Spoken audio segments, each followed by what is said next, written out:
আজিৰে পৰা আৰম্ভ হ'ব হজ যাত্ৰা। উত্তৰ পূৰ্বাঞ্চলৰ পৰা হজ সমাপনৰ বাবে আৰৱলৈ ৰাওনা হ'ব ৩৭০৮ গৰাকী হজ যাত্ৰী।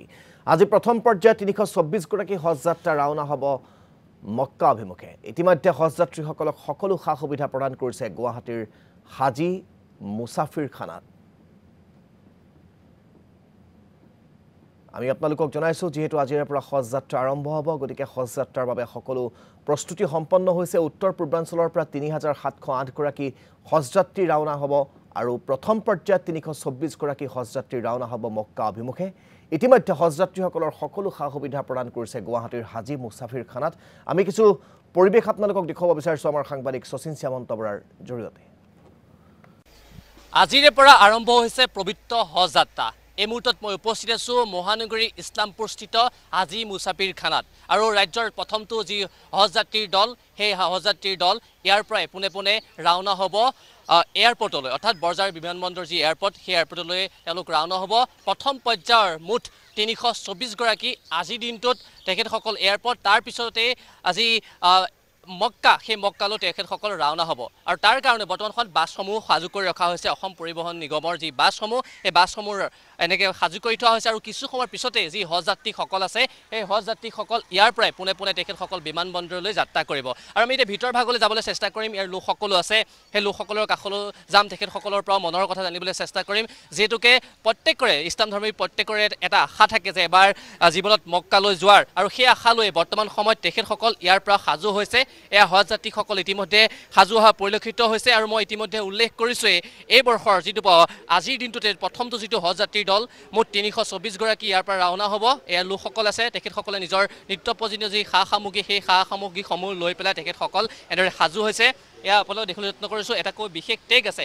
এই টেগ এনেদৰে প্ৰত্যেকটো বেগত লগাই থোৱা হৈছে যাতে বেগসমূহ চিনাক্তকৰণত সুবিধা হয়। আৰু হজ কমিটিৰ লোকসকল আছে, মই তেখেতসকলৰ কাষলৈ যাম, তেখেতসকলৰ পৰা মন্তব্য ল'বলৈ চেষ্টা কৰিম। মই আপোনাৰ কাষলৈ আহিছোঁ, কেনেধৰণৰ প্ৰস্তুতি চলিছে?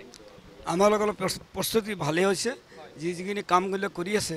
আৰু আমাৰ যিকেইটা হজ কমিটিৰ যিবিলাক মানুহ আছে, আমি হজবিলাক কেনেকৈ পঠাব পাৰোঁ, আমি এনেকৈ ব্যৱস্থা কৰিছোঁ। আমাৰ চৰকাৰে বহুত লাইটৰ সুবিধা দিছে। আৰু যিবিলাক মানুহে আমাৰ হজ কৰিব আহিছে, তেওঁলোকৰ অকল খানাটো আমি ফ্ৰী কৰি দিছোঁ। আমি খানাটোতে থকাৰ ব্যৱস্থা আছে। আৰু ইতিমধ্যে আমাৰ যিটো গাড়ী, 7খন গাড়ী ইয়াৰ পৰা এয়াৰফৰ্চলৈ যাব। এয়াৰফৰ্চলৈকে আমাৰ খেজমত কৰি তেওঁলোকৰ গাড়ীত আমি উঠাই দিম, যাতে আমি ভালভাৱে আল্লাহ তাআলাই আমাক এই মক্কাৰ মানুহবিলাক যিখিনি ভালে ভালে হজ কৰি আহি আমাক যাতে আমাৰ দেশৰ কাৰণে তেওঁলোকে দোৱা কৰে, এইটোৱে আমি ব্যৱস্থা কৰিছোঁ। আৰু আমাৰ যিবিলাক সাংবাদিকবিলাক আছে, তেখেতক মই ধন্যবাদ জনাইছোঁ। আৰু তেখেতে এটা কথা ক'ব লাগিব, ইছলাম ধৰ্মৰ 5টা স্তম্ভৰ ভিতৰত আটাইতকৈ এটা গুৰুত্বপূৰ্ণ হৈছে হজ অন্যতম। আৰু আজিৰ দিনটোত মই উল্লেখ কৰিছোঁ, প্ৰথম পৰ্যায়ত মুঠ ৩২৪ জন ইয়াৰ পৰা ৰাওনা হ'ব। আৰু আটাইতকৈ ডাঙৰ কথাটো হ'ল, অসমৰ যিটো হজ কমিটি আছে, হজ কমিটিয়ে এটা বস্তু বাধ্যতামূলক কৰি দিছে। আমাৰ স্বাভিমান যি গামোচা, সেই গামোচাখন লৈ তেখেতসকল সেই ঠাইত ল'ব লাগিব, সেইটো তেওঁলোকক বাধ্যতামূলক কৰি দিয়া হৈছে। মই আপোনাৰ কাষলৈ যাম। এখেত আজিৰ দিনটোত হজলৈ যাব, আৰু মই পোনপ্ৰথমে আপোনাক মই শুভেচ্ছা জনাইছোঁ যাতে আপোনাৰ যাত্ৰা শুভ হওক। কেনেকুৱা লাগিছে পোনপ্ৰথমে আপোনাৰ? মোৰ বহুত ভাল লাগিছে।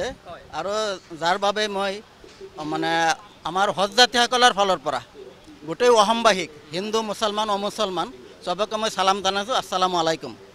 আশা কৰিছোঁ সকলোৱে শান্তিত থাকক, আমাক শান্তিত ঘূৰি আহিবলৈ আপোনালোকে আশীৰ্বাদ কৰিব, এয়াই মোৰ কামনা। ধন্যবাদ থাকিলে। ইতিমধ্যে কৈছে, মই উল্লেখ কৰিছোঁ যে বিশ্ব শান্তিৰ উদ্দেশ্যেৰে এই হজ যাত্ৰীসকল ইয়াৰ পৰা ৰাওনা হ'ব। আৰু ৰাজ্যৰ প্ৰথমটো যিটো দল, সেই দল ইতিমধ্যে সাজু হৈছে। আৰু আছে লোকসকল। মই আপোনাৰ কাষলৈ আহিছোঁ। হজলৈ যাবলৈ ওলাইছেনে? হয়, কেনেকুৱা লাগিছে? ভাল লাগিছে। এইবাৰ প্ৰথম নে ইয়াৰ আগতো গৈছে? প্ৰথমবাৰ। হয়, আপুনিও হজলৈ ওলাইছে, এইবাৰ প্ৰথম নে ইয়াৰ আগতো ওলাইছে? প্ৰথমবাৰ। কেনেকুৱা লাগিছে? ভাল লাগিছে। আৰু এনেদৰে লোকসকল বৰ্তমান সাজু হৈছে। তাৰ সমান্তৰালকৈ তেখেতসকলৰ যি আত্মীয় স্বজন, সেই আত্মীয় স্বজন সকলো ইতিমধ্যে সাজু হৈছে। মই আপোনাৰ কাষলৈ আহিছোঁ। আপোনাৰ কোন গৈছে ঘৰৰ পৰা? আৰু আপোনাৰ কাষলৈ আহিছোঁ মই। পোনপ্ৰথমে মই আপোনাক শুভেচ্ছা জ্ঞাপন কৰিছোঁ। এইবাৰ প্ৰথম নে ইয়াৰ আগতো গৈছে? মই 2022ত গৈছোঁ। কেনেকুৱা লাগিছে? যথেষ্ট ভাল লাগিছে। হয়, তাৰমানে কৰোণা বন্ধৰ কাৰণে 2টা বছৰ যোৱা নাছিলে। তৃতীয় বছৰত আমি যেতিয়া গ'লোঁ, মানুহ বেছি হোৱা নাছিলে, 10 লাখমান মানুহ হৈছিলে। মানে বৰ বেছি এটা গেদাৰিং হোৱা নাছিল, কিন্তু হয় ভাল লাগিছে। আৰু এইবাৰতো ধৰক মানে 33 লাখমান মানুহ গৈ আছে। গতিকে এইবাৰ অলপ ভিৰ হ'ব যথেষ্ট, অলপ সতৰ্কতা চলিব লাগিব। অসুবিধা একো নাই, মানে যদি মানে তেওঁলোকে ফেচিলিটি যথেষ্ট কৰি থৈ দিছে মানে ভাল ভাল ফেচিলিটি ইউজ কৰিলে হ'ল আৰু ধন্যবাদ থাকিল আৰু ইতিমধ্যে আটাইতকৈ ডাঙৰ কথা হ'ল যে অসমৰ ধন্যবাদ জ্ঞাপন কৰিছোঁ আপোনাক এই মুহূৰ্তত শচীন শ্যামন্ত বৰা।